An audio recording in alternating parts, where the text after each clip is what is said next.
यहाँ पर जो हमारी बेटियाँ कंपटीशन में आई हुई हैं, बेटियों को ज़रा भेजने में चिंता तो लगती है, डर तो लगता है। मैंने खुद आकर के ये देखा कि यहाँ पर व्यवस्था जो हमारे कोच के द्वारा की गई है।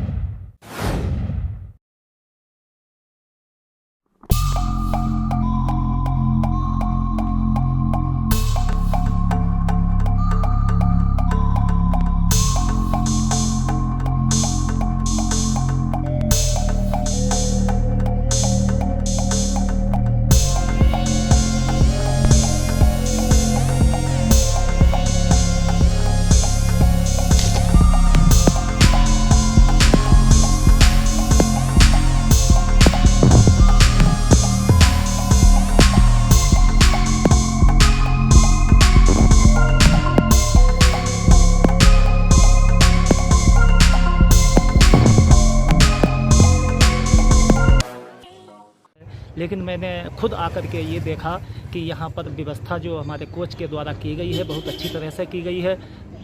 लड़कियों के लिए अलग रूम है, वहाँ उनकी देखभाल के लिए मैडम हैं, और जो बॉयज़ हैं, लड़के हैं, उनके लिए अलग रूम दिया गया है। उसमें सब खुद देखभाल करते हैं। तो मुझे बहुत अच्छा लगा और कोई चिंता की बात नहीं लगी। तो इसलिए मैं इन लोगों को यहाँ पर छोड़ करके और आज मैं घर के लिए जा रहा हूँ। से पहले हम जो नेशनल स्तर की प्रतियोगिता लखनऊ में हुई थी, वहाँ पर भी मैं अलग से गया था। और इंटरनेशनल लेवल की एक और प्रतियोगिता हुई थी आगरा में, वहाँ भी मैं गया था। और व्यवस्थाएं जो है बहुत ही अच्छी रही हैं और मुझे बहुत अच्छा लगा। वीडियो के पहले भाग में आपने देखा कि 28 नवंबर 2020 को हमारी टीम को रात 8 बजे तक नॉर्थ इंडिया कराटे प्रतियोगिता के लिए नैनीताल पहुंचकर रिपोर्ट करना था। लेकिन घर से निकलने में हुई देरी तथा रास्ते में भयंकर कोहरे के कारण 9 बजे तक हमारी टीम हल्द्वानी ही पहुंच पाई थी। भयंकर कोहरे में पहाड़ के रास्ते पर बच्चों को लेकर सफर करना खतरे से खाली ना था, इसलिए हल्द्वानी में नाइट स्टे कर सुबह जल्दी नैनीताल निकलने का फैसला लिया गया। लेकिन ये क्या, जिस होटल में रुके थे उसमें हुआ भूत का भ्रम।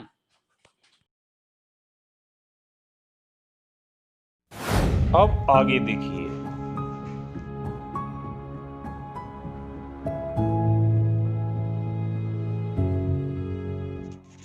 सुबह पता चलता है कि रात में भूत की बात करने तथा बाथरूम की टंकी और दरवाजा खराब होने के कारण बच्चों को भूत का भ्रम हो गया था। सुबह जल्दी उठकर बिना नाश्ता किए हम बस स्टैंड की ओर रवाना हो गए। प्रतियोगिता में पहुंचने की जल्दी थी, मन में कसमकस चल रही थी कि प्रतियोगिता में एंट्री मिल पाएगी या नहीं, क्योंकि कल रात ही पहुंचना था। इसलिए बिना नाश्ता किए नैनीताल की बस में बैठकर हम लोग नैनीताल की ओर रवाना हो गए। 7 बज चुके थे।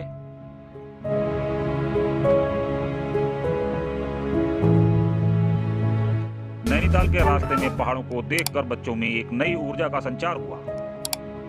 पहाड़ों के रास्ते पे बच्चे बहुत ही ज्यादा उत्साहित और आनंदित हो रहे हैं। बच्चे बोल रहे हैं हमने कुछ खाया भी नहीं है, फिर भी पहाड़ों को देख के एनर्जी आ गई है।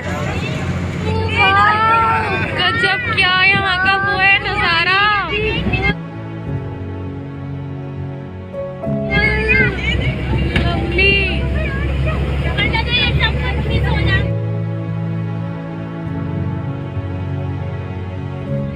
ऐसी यात्रा तो जीवन में पहली बार की है। और यात्रा की बच्ची साथ में कितना अच्छा लग रहा है। मजा आ गया है सब। और इतना ऊंचा कैसा लग रहा है यार? कैसा लग रहा है? बहुत अच्छा लग रहा है। छोटे सुई जैसे लग रहे हैं। मुझे लगता है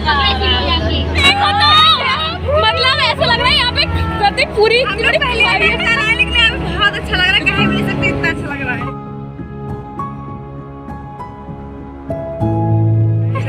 पहाड़ों से बयान नहीं किया जा सकता, इतना अच्छा लग रहा है। सही, कितना अच्छा लग रहा है।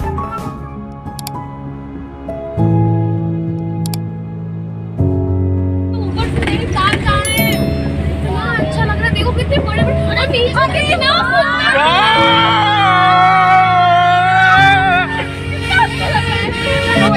नाश्ता नहीं किया है और तब भी एनर्जी फुल है।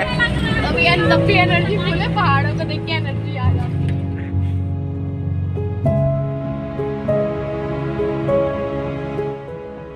पहाड़ों को देखने की उमंग ज्यादा देर नहीं रही। जल्द ही सभी को उल्टी, बेचैनी और सिर चकराने की दिक्कत का सामना करना पड़ा।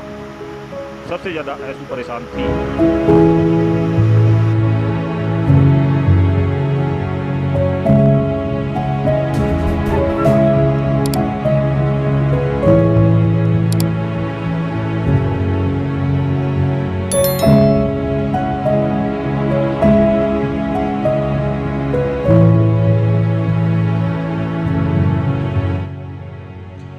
प्रतियोगिता में कई राज्यों की टीमें पहले ही पहुंच चुकी थीं।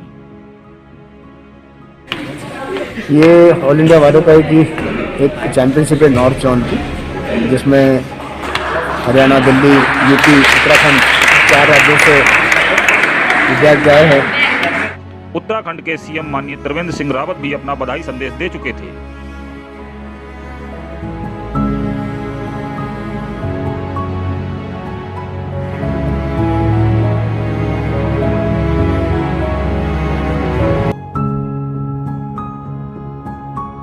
इधर हमारी टीम 9-15 तक नैनीताल पहुंच चुकी थी, लेकिन प्रतियोगिता लड़ना तो दूर, खड़े होने तक की ताकत बच्चों में नहीं बची थी। सभी बच्चे बस से उतरकर सड़क पर ऐसे ही बैठ गए थे। हालत बहुत ज्यादा ही खराब थी।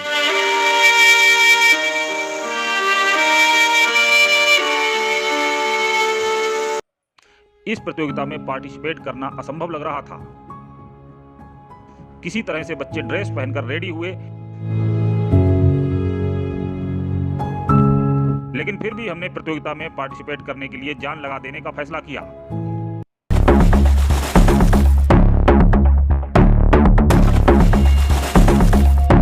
और अंतिम समय तक लक्ष्य का पीछा किया, लेकिन बच्चे बहुत ज्यादा नर्वस थे।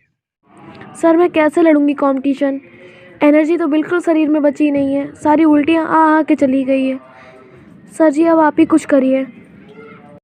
बच्चों को एनर्जी ड्रिंक दी गई। बच्चों को मोटिवेट करके उनके अंदर एक नई ऊर्जा का संचार किया गया। नहीं दे रहा हूँ, आप लोगों से बोल रहा हूँ, आप समझिए, नर्वस मत होइए।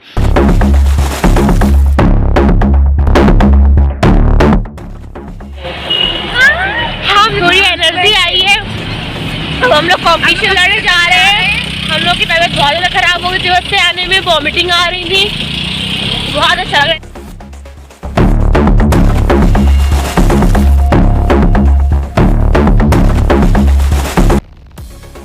उच्च अधिकारियों से बात की गई। फोटो अलाउ नहीं होगा। ऐसी सिचुएशन में खाली बैठे बैठे हाथ पे हाथ रख के काम नहीं चलता है। और बच्चे जब तक अपनी फार्म में आए, हमको प्रतियोगिता में शामिल होने की अनुमति मिल चुकी थी। पीलीभीत के जो कोच आए हुए अमित सिन्हा जी, उनका मैं ऑल इंडिया वादोकाई की तरफ से बहुत बहुत स्वागत करता हूँ।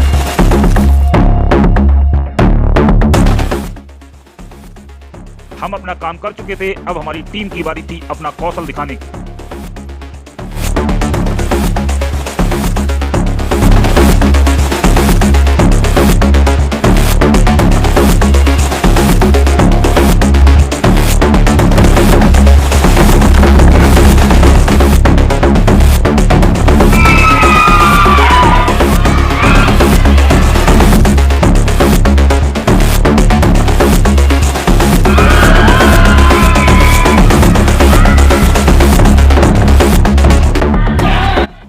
इसके बाद हमारी टीम ने रचा इतिहास और उत्तराखंड की धरती पर पीलीभीत जिले का परचम लहरा दिया।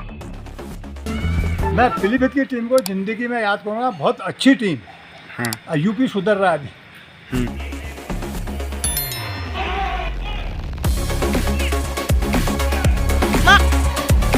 अपने लक्ष्य का पीछा करते छोड़ते नहीं हैं, तो कई बार आपने देखा जो बहुत पीछे तो सबसे आगे आगे चले जाते हैं।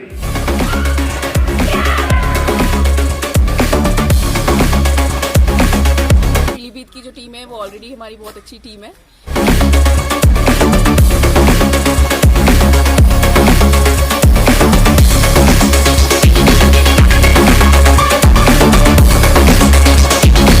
बच्चों ने कमाल कर दिया। नॉर्थ इंडिया कराटे कंपटीशन में बहुत ही अच्छे लेवल पर मेडल जीते हैं।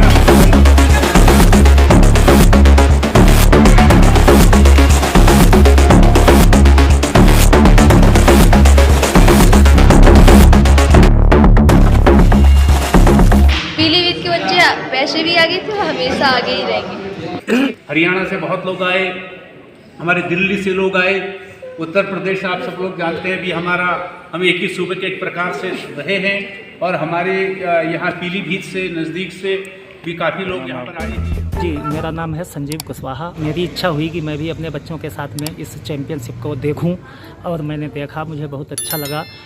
कोच हैं श्री अमित सिन्हा जी, उनके माध्यम से जो बच्चों ने गौरव हासिल किया है ये बहुत ही बधाई के पात्र हैं और हमारे बच्चे ऊंचाई पर जा रहे हैं। मेरी दोनों बच्चियां यहाँ पर आई हुई हैं और इस प्रतियोगिता में भाग लिया और दोनों ने गोल्ड मेडल जीता।